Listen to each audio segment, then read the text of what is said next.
my name is Primah and I regularly visit Worship Harvest Gayaza. But at the beginning of this year, I think at some point, I really don't remember when, but at some point I think I just heard Mose talk about how this year he was going to use his first fruits for Arise and Build. And I learned about first fruits, the camp that Michael Rotaro talked about it. I had always really questioned it, and honestly, if you asked me now what the verses are, I have no idea, but I just know when he preached, it hit home, and every year for me, it is my commitment, my way of opening the year and saying, God, really, our finances this year, they are here, we give them to you, and it always surprises me every year how the Feb budget works out. But anyway, at the beginning of this year, I decided my first fruits would go to Arise and Build. I never really, I gave it there and it went.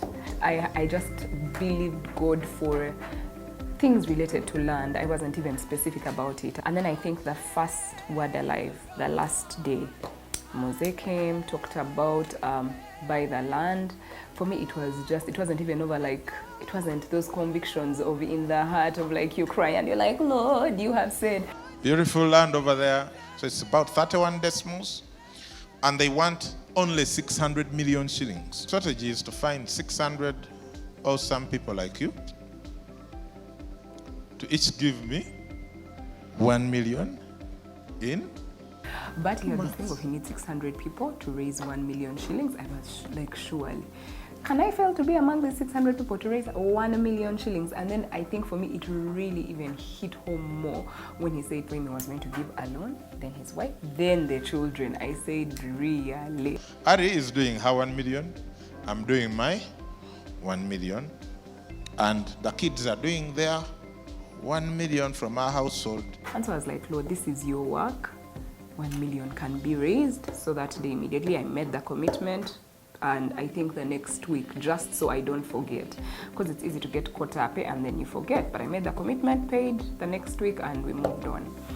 I think a couple of weeks after that, there is land that we had been believing God to sell, not even to buy. Like those pieces you buy and you're like, Lord, the day we get a buyer for this. And for me, it's a nice piece of land. We're not being fraudulent. It was a good piece of land. It just wasn't going to fulfill the purpose that we needed land for. I looked for buyers, Banange. I now looked for the person who sold it to us. Like, please get go for us a buyer. It just wasn't going to fulfill what we wanted to do.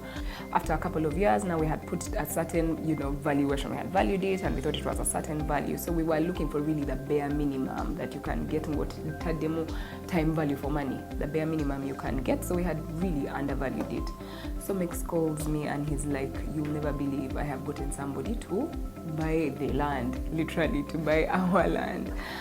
And I was like, to buy it at how much? And he told me he had gotten someone to buy it at 10 million over what we had valued it at and what everybody was thinking it cost. And everybody, would even, you'd tell them your bare minimum and they'd have this thing of eyes or something. And I remember he called me and told me, Primah, this thing is a miracle. Like, it's not your usual. Like, after we've written down our monthly goals for over 12 months, there is something miraculous in this. And so for me, and that brought back, I had even, like in my heart, I didn't have this thing of God, I give you this, then you give me. But it was just a confirmation. For me, it was a confirmation of God just put a witness in my heart that when you go about my business, I go about your business. And for me, it was just, I can't even believe, like I have this thing of Banange, that land went, like it really went. And for me, I just attribute all these things of, you're busy, you're busy going about his business, he's busy going about your business. So yeah, that's